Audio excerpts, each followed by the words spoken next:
చెప్పకనే చెబుతోంది, కెలికితే మామూలుగా ఉండదని చెప్పి. ఈ నేపథ్యంలోని ఇరాన్లో జరుగుతున్న పరిణామాలు దేనికి సంకేతం? వివాదాలను పెంచుతూ ఉన్నాడు ట్రంప్ పెత్తనాన్ని తట్టుకోలేకపోతున్నాయి ప్రపంచ దేశాలు. అమెరికా రష్యాల మధ్య బాంబు పేరున ప్రపంచ యుద్ధమైనట్టుగా మారిపోయింది వాతావరణం. ఈ క్రమంలోని ఇరాన్లో జరుగుతున్న పరిణామాలు అక్కడ రెజ్యూమ్ చేంజ్ అంటూ మాట వినిపిస్తోంది. ఈరోజు అర్ధరాత్రి అక్కడ రెజ్యూమ్ చేంజ్ కాబోతోందా? అక్కడ అయతుల్లా అలీ ఖమేనీ ఇక అక్కడి నుంచి ఆయన నాయకత్వం పూర్తిగా ఇన్ఫాక్ట్ అక్కడ పూర్తిగా వెళ్ళిపోబోతోందా? ఖమేనీ రెజ్యూమ్ అంతం కాబోతోందా? ప్రస్తుతం దీనికి సంబంధించే చర్చ జరుగుతుంటోంది.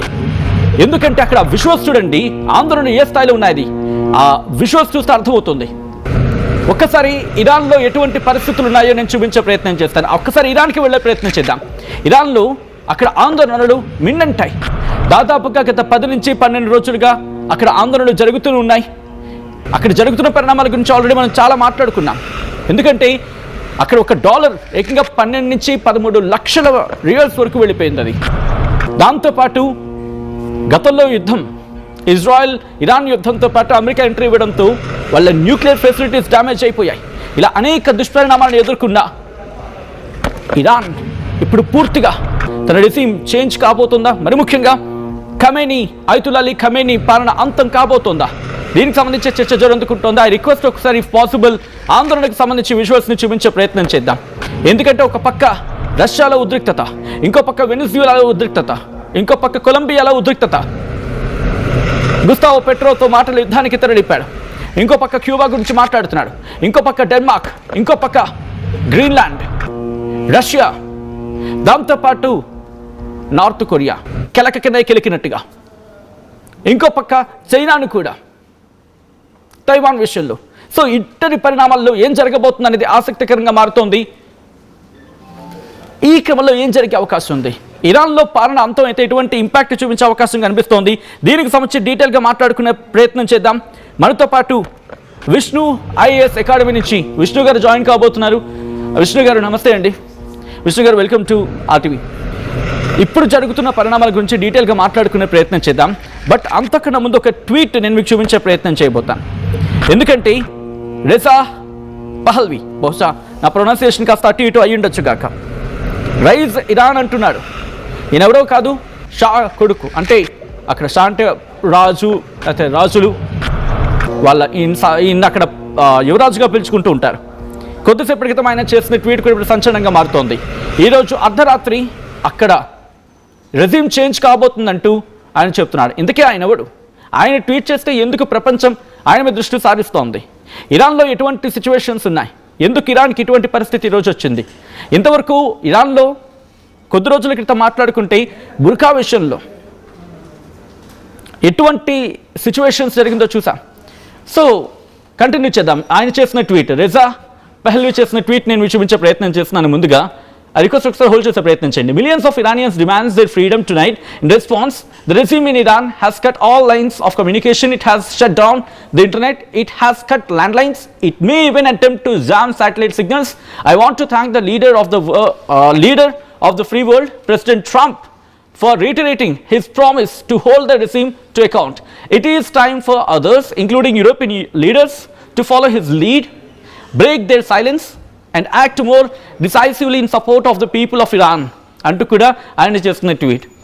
అసలు ఈయనవాడు ఎందుకు ట్వీట్ చేశాడు? ఇవన్నీ మాట్లాడుకుందాం. ఎందుకంటే జియో పాలిటిక్స్లో పాయింట్ టు పాయింట్ కరెక్ట్ అయితేనే అర్థమవుతూ ఉంటాయి. కాబట్టి వాటిని క్లియర్గా మనకి ఎక్స్ప్లెయిన్ చేసేందుకు మనతో పాటు ఉన్నారు విష్ణు గారు. విష్ణు గారు, ఫ్రమ్ ద బిగినింగ్ మాట్లాడుకునే ప్రయత్నం చేద్దాం. 45, 46 ఏళ్ల పాలన ఒకవేళ ఇదే కనుక నిజమైతే అంతమైపోతుంది. మధ్యప్రాచ్యంలో ఇరాన్ అనేది లేకపోతే కనుక కంప్లీట్ గుప్తాధిపత్యం అమెరికా. ఒకసారి ఎక్స్ప్లెయిన్ చేసే ప్రయత్నం చేద్దాం.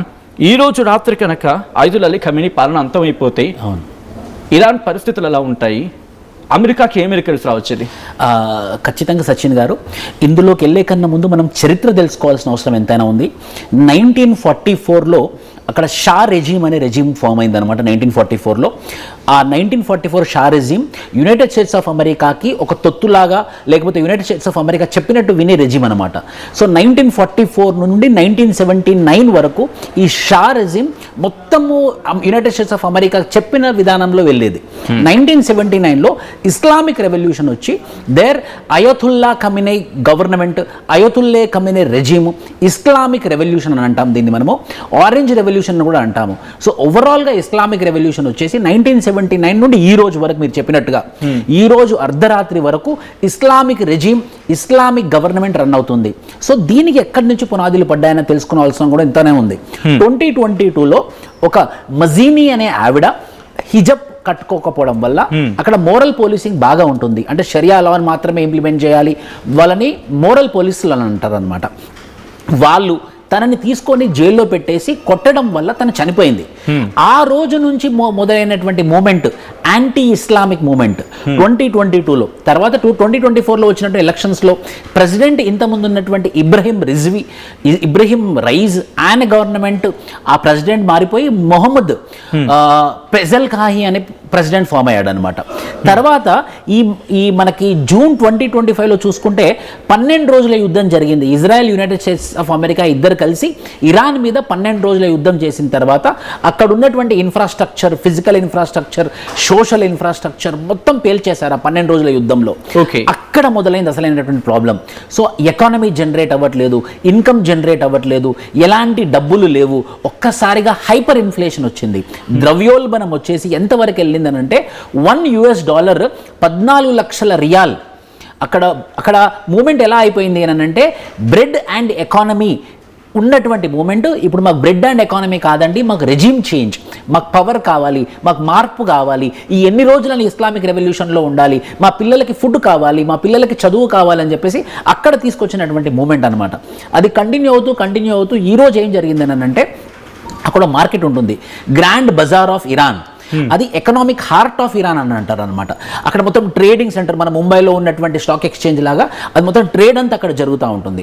అక్కడ ఉన్నటువంటి ట్రేడర్స్, అక్కడ ఉన్నటువంటి ఇన్ఫ్లుయెన్షియల్ ఎకనామికల్ పీపుల్, ఆర్థికంగా బలంగా ఉన్నటువంటి ఇరానియన్ పీపుల్ అక్కడ కూడా రివాల్ట్ తీసుకొని వచ్చి ఇక మాకు రెజీమ్ వద్దు, ఈ ఇస్లామిక్ రెవల్యూషన్ వద్దు, మాకు మార్పు కావాలి, మాకు ఫుడ్ కావాలి, మాకు మా పిల్లలకు చదువు కావాలని చెప్పేసి జరగడం వల్ల ఈరోజు అర్ధరాత్రి మాత్రం ఇప్పుడు చూస్తున్నటువంటి పరిణామాల దృష్ట్యా 1979లో స్టార్ట్ అయినటువంటి ఇస్లామిక్ రెవల్యూషన్ 2026 జనవరి 9కి ఎండ్ అయ్యే అవకాశాలు ఎక్కువగా ఉన్నాయి. అంటే 47 సంవత్సరాల సుదీర్ఘమైనటువంటి ఒక రెజీమ్ మార్పు అయితే జరిగే అవకాశాలు ఎక్కువగా కనబడుతున్నాయి సచిన్ గారు. కానీ ఇరాన్ బయటకు కనిపించినంత ఒక విధంగా చెప్పాలంటే అంత వీకెనింగ్ ఎకానమీ కాదు. ఎందుకంటే వాళ్ళ కడుపులోనే ధనం ఉంది, లైక్ చమురు నిక్షేపాలు ఉన్నాయి. ఎందుకంటే మనం కూడా ఒకప్పుడు వాళ్ళ నుంచి చమురు తీసుకునే వాళ్ళం. సో ఇప్పుడు